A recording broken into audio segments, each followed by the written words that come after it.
नमस्ते छात्रों, आज हमें 9वीं 10वीं कक्षा के लिए हमें पाठ लेने वाले हैं। पिछले बार आपने क्या पाठ सीखा था? लोभ, उसका मतलब क्या है? ग्रीडीनेस, बहुत आशा। उनके आदर महावीर प्रसाद त्रिवेदी जी ने बहुत अच्छा से उदाहरण देकर पाठ दिए थे हमें। लोभ क्या होता है? लोभ अच्छी आदत है क्या? हमारे जीवन में लोभ नहीं करना है छात्रों। लोभ बहुत बुरी आदत होती है, तो लोभ से आप दूर रहना है। लोभ आपका संतोष को ले लेता है, बीमारी कायम कर देता है। लोभ बीमार का लक्षण होता है। लोभ से हमें कुछ भी फायदा नहीं होता। लोभ हमारी सब कुछ सुख, हमारी खुशियाँ को छीन लेती है, हमारे नींद को भी छीन लेती है। तो बहुत सारा आपने सीखा ही होगा लोभ के बारे में। आपको समझ में आया था क्या बच्चों? इस बार हमें नया पाठ के तरफ जा रहे हैं, व्याकरण। व्याकरण में आज हमें पाठ लेने वाले हैं सर्वनाम। सर्वनाम का मतलब क्या है छात्रों? अंग्रेजी में इसे प्रोनाउन कहते हैं। प्रोनाउन के बारे में आप पढ़ा ही होगा। ओके, नाउन को क्या कहते हैं अंग्रेजी में? संज्ञा। संज्ञा का मतलब क्या है? किसी व्यक्ति, वस्तु, स्थान या भाव का बोध करता है, वही संज्ञा होता है। नाम बताने वाले शब्दों को संज्ञा कहते हैं। आज हमें उसका दूसरा पाठ होता है सर्वनाम। सर्वनाम के बारे में आज हमें पढ़ेंगे। सर्वनाम को अंग्रेजी में प्रोनाउन कहते हैं। ओके, प्रोनाउन क्या होता है?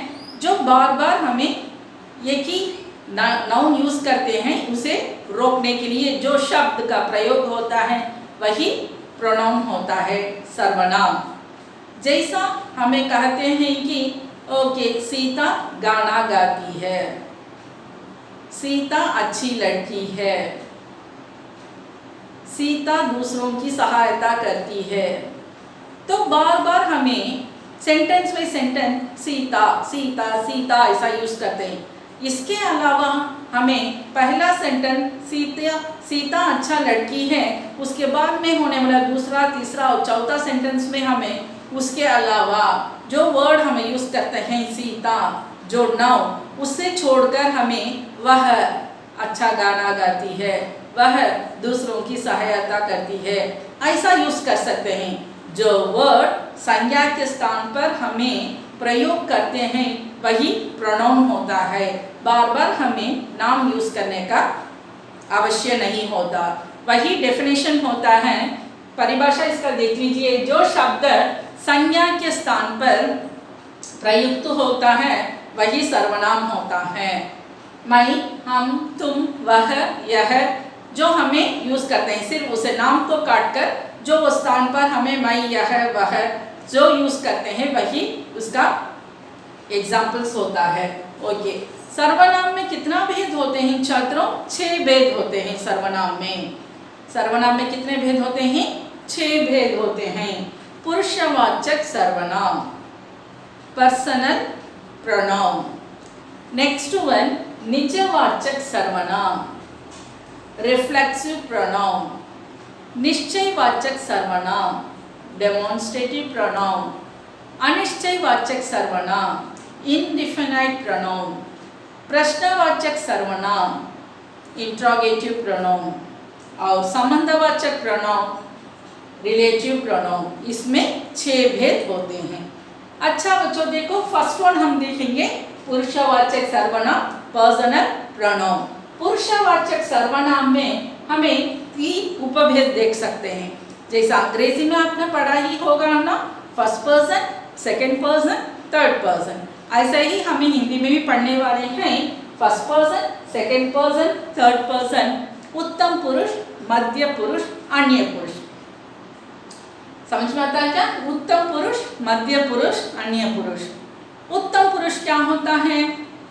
जो हमें डायरेक्ट से जो बोलते हैं, कहते हैं, मैं खाना खाऊंगी, मैं अच्छा पढ़ूंगी, जो हमें डायरेक्ट से बात करते हैं, सिर्फ इसमें ये एक व्यक्ति होता है जो वो उत्तम पुरुष कहते हैं मैं, मेरा।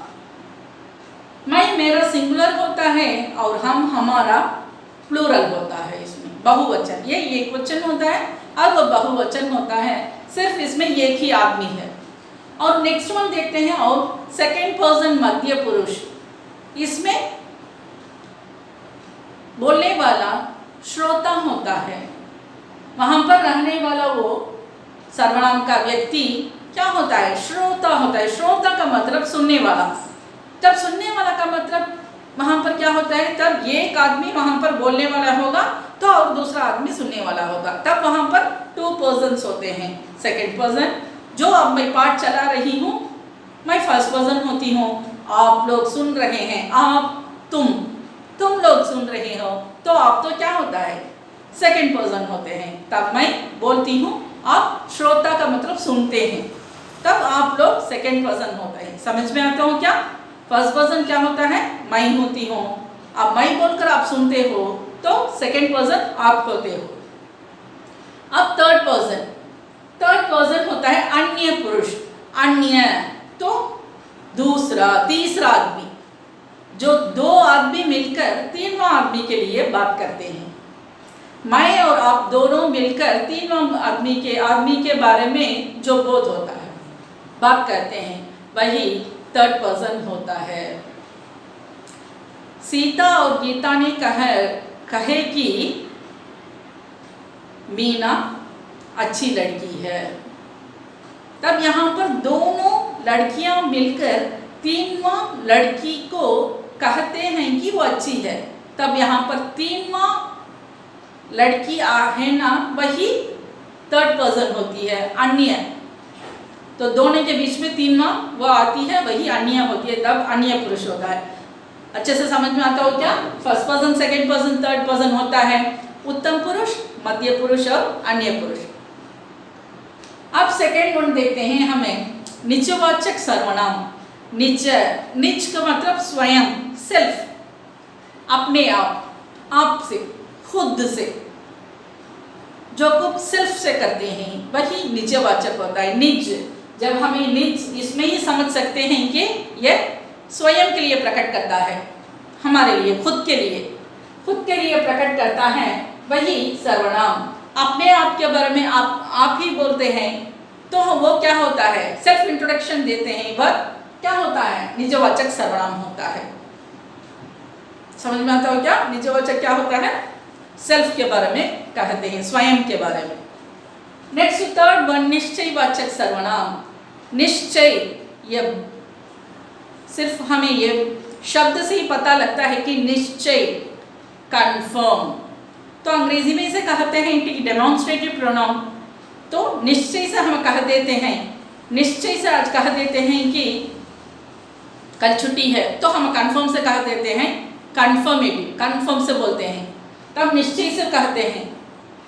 मैं कंफर्म से कहती हूँ कि ये एग्जाम में मैं अच्छा अंक लूँगी, तो ये क्या कहते हैं, हमें निश्चय से कह देते हैं, तो इसका कोई शंका नहीं होता है हमारे में, कोई संदेह नहीं होता है, तब निश्चय से कह देने से वो निश्चयवाचक सर्वनाम होता है। और यहाँ भी यह, वह, ये, वे, ये सब यूज कर सकते हैं। और फोर्थ वन होता है अनिश्चयवाचक। जो भी हिंदी में जो भी वर्ड होता है, जो भी शब्द होता है, उसे आ जोड़ने से वो विलोम बन जाता है। पवित्र, अपवित्र, विश्वास, अविश्वास, हिंसा, अहिंसा, जो वर्ड आ के साथ से जोड़ने से वो ऑपोजिट बन जाता है। ऐसा ही निश्चयवाचक के साथ में, निश्चय के साथ में आ जोड़ने से वह अनिश्चय होता है। तब छात्रों क्या समझ में आता है, अनिश्चय क्या होगा, निश्चय का ऑपोजिट होगा। तब निश्चय क्या होता है, कंफर्म होता है, तब अनिश्चय क्या होता होगा, उसका ऑपोजिट क्या होता है, डाउटफुल, डाउट से कहते हैं, तब उसमें कुछ शंका होता है, संदेह होता है, हम ठीक से नहीं कह सकते हैं, अंग्रेजी में उसे इंडिफिनाइट प्रोनाउन कहते हैं। आज बारिश होगी तो हमें कह सकते नहीं, ठीक से नहीं कह सकते, मे भी हो सकता है, कल मे भी छुट्टी हो सकती है, मैं क्या अंक में भी हो सकता है, मैं सोचती हूँ अब वो 75 ले सकती हूँ। तो यहाँ हम ठीक से नहीं कह सकते हैं कंफर्म से बारिश होगा, छुट्टी होगी, मार्क कितना आएगा, मेरा अंक कितना आएगा, नहीं, हम कंफर्म से नहीं कह सकते हैं। कुछ ना कुछ डाउट है, कुछ शंका होता है, संदेह से हमें जो वर्ड कहते हैं वही अनिश्चयवाचक होता है। निश्चय का ऑपोजिट अनिश्चय होता है। जब वर्ड क्या हो जाता है वह तो हमें कंफर्म से नहीं कह सकते हैं, तो वो डाउट होता है, डाउट है, तब वह डाउटफुल प्रोनाउन होता है। नेक्स्ट वन प्रश्नवाचक। प्रश्न क्या होता है छात्रों? तो आपको पता ही होगा, प्रश्न का मतलब क्वेश्चंस होता है ना, क्वेश्चंस होता है। तो क्वेश्चन के लिए हम क्या क्या वर्ड यूज कर सकते हैं? कब, कहाँ, किसे, कौन, किससे, तो ये सब वर्ड हमें क्वेश्चन के लिए यूज करते हैं। वही अंग्रेजी में इंट्रोगेटिव कहते हैं। तो प्रश्न के लिए जो वर्ड प्रयोग होता है वही प्रश्नवाचक होता है। तो उसे अच्छे से अच्छे एग्जाम्पल आप भी बना सकते हो कि क्वेश्चन का जो वर्ड्स यूज करके, आप कहाँ जाते हो, आप कहाँ जाते हो, उसके बाद में ये काम कौन कर सकते हैं, कहाँ से आते हैं। तो बहुत सारे प्रश्न जो वर्ड प्रश्न के लिए हम यूज करते हैं वही प्रश्नवाचक सर्वनाम होता है। नेक्स्ट वर्ड संबंधवाचक सर्वनाम। संबंधवाचक, संबंध, तो ये बात से हमें पता लगता है कि इसका कोई रिलेशन होता है। संबंध का मतलब रिलेशनशिप, तब संबंधवाचक रिलेशन, तब अंग्रेजी में इसे रिलेटिव प्रोनाउन कहते हैं। जो कोई 2 वर्ड्स या 3 वर्ड्स है, कोई 2 आदमियों से हमें कुछ रिलेशनशिप कहते हैं वही रिलेटिव नाउन होता है संबंधवाचक। जो, सो, जिसकी, उसकी, जैसा, वैसा, जैसा बाप वैसा बेटा। तो बाप और बेटे को क्या करते हैं, कोई कनेक्शन देते हैं, कोई रिलेशनशिप आता है। जिसकी परीक्षा में अच्छी होती है उसका फल मीठा होता है। जो हुआ सो हुआ, जो हुआ अच्छा हुआ, जो होना था तो हो गया। तो क्या होता है, सब कुछ जो रिलेशन से ही हमें जो बात करते हैं वही संबंधवाचक होता है। सिर्फ इसमें पुरुषवाचक सर्वनाम के अलावा कोई और दूसरे 5 भेद का कोई उपभेद नहीं होता है, सिर्फ पुरुषवाचक की ही उपभेद होता है। पुरुषवाचक का कितना उपभेद होता है छात्रों? 4 उपभेद होता है। देखो, पुरुषवाचक में 3 उपभेद होता है, उत्तम पुरुष, मध्य पुरुष और अन्य पुरुष। फर्स्ट पर्सन, सेकंड पर्सन और थर्ड पर्सन। समझ में आता हो क्या छात्रों? इसका डेफिनेशन फिर से मैं बोलती हूँ। जो शब्द संज्ञा के स्थान पर प्रयोग होता है। क्या कही थी मैं इसे एग्जाम्पल के लिए? तो आप भी कह सकते हैं कोई और एग्जाम्पल भी से एक हम वर्ड यूज करते हैं, तो एक वर्ड रख के सेंटेंस यूज करते हैं, उससे बार बार हमें सेंटेंस वही वर्ड से यूज करने का आवश्यक कोई नहीं होता है। तो उसे हम क्या कर सकते हैं, तो बार बार वही संज्ञा यूज करने को रोकने के लिए हमें जो शब्द प्रयोग करते हैं वही सर्वनाम, ही, शी, इट हमें कहते हैं ना अंग्रेजी में, ऐसा ही हमें वह, यह, वे, ये सब हमें क्या करते हैं, हिंदी में प्रयोग करते हैं। जो शब्द संज्ञा के स्थान पर प्रयोग होता है वही सर्वनाम होता है। सर्वनाम के 6 भेद होते हैं।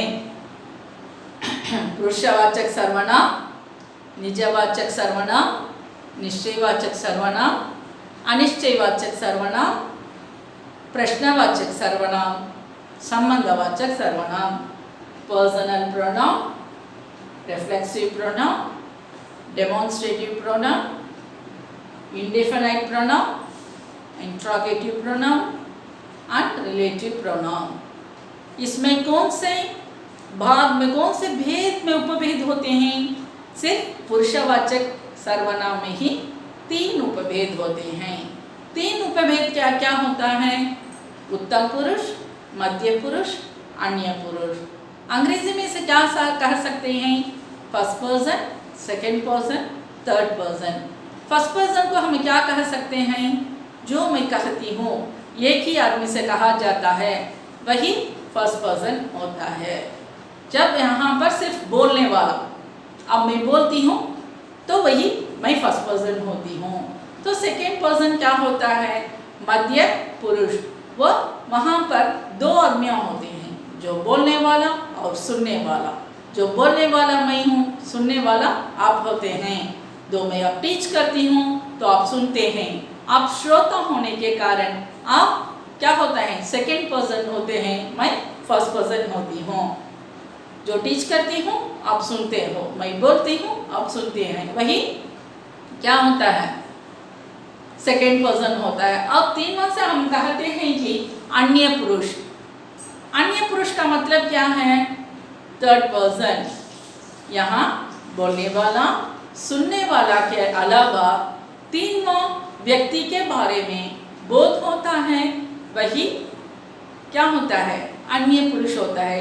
जब तीनों से जो व्यक्ति अंदर आता है वह अन्य आदमी होता है। वो उसके बारे में जो भी हमें बात कहते हैं वो क्या होता है? अन्य पुरुष होता है। तो पुरुषवाचक में तीन उपभेद होते हैं।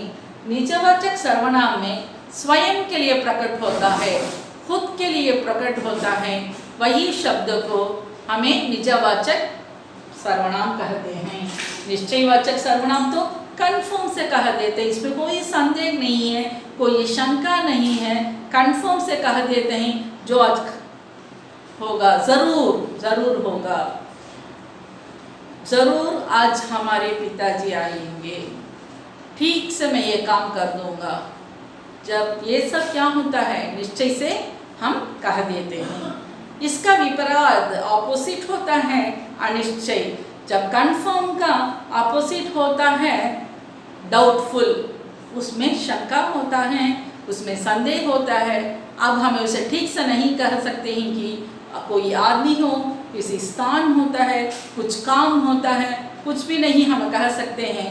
तब कुछ भी वहाँ पर कोई क्वेश्चन पूछते हैं तो कहते हैं कोई आया है क्या, कुछ काम है क्या, किसी है क्या, किसी व्यक्ति से हम बात करेंगे क्या। तो बहुत सारे ऐसा ही क्वेश्चंस होता है। यहाँ पर कंफर्म से इसे कुछ नहीं कह सकते। इसका एग्जाम्पल यही होता है, कोई, कुछ, किसी, यही इसका एग्जाम्पल होता है। ये क्या होता है? निश्चयवाचक, निश्चय से नहीं कह सकते और अनिश्चय हो जाता है। नेक्स्ट वन प्रश्नवाचक। प्रश्न, क्वेश्चन। प्रश्न का मतलब क्वेश्चन होता है। क्वेश्चन के लिए हमें जो वर्ड यूज करते हैं उसे रखकर जो बात करते हैं वही प्रश्नवाचक सर्वनाम होता है।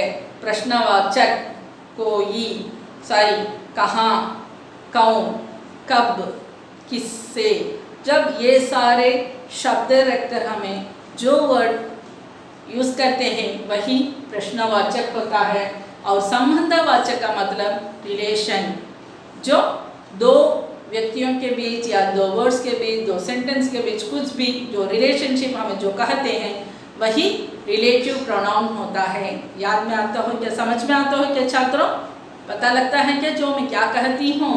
देखो, जो शब्द संज्ञा के स्थान पर प्रयुक्त होता है वही प्रोनाउन होता है। प्रोनाउन का 6 भेद होते हैं।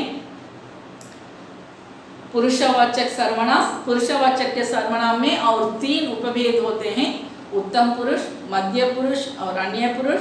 और सेकेंड वन होता है निजवाचक सर्वनाम, नेक्स्ट वन निश्चयवाचक सर्वनाम, अनिश्चयवाचक सर्वनाम, नेक्स्ट वन क्या होता है? प्रश्नवाचक सर्वनाम, संबंधवाचक सर्वनाम। समझ में आता ही होगा, मैं सोचती हूँ। अच्छे से अच्छा पढ़ो, ध्यान से पढ़ो छात्रों। जो असाइनमेंट हमें देते हैं वो भी अच्छे से कर लेना। धन्यवाद।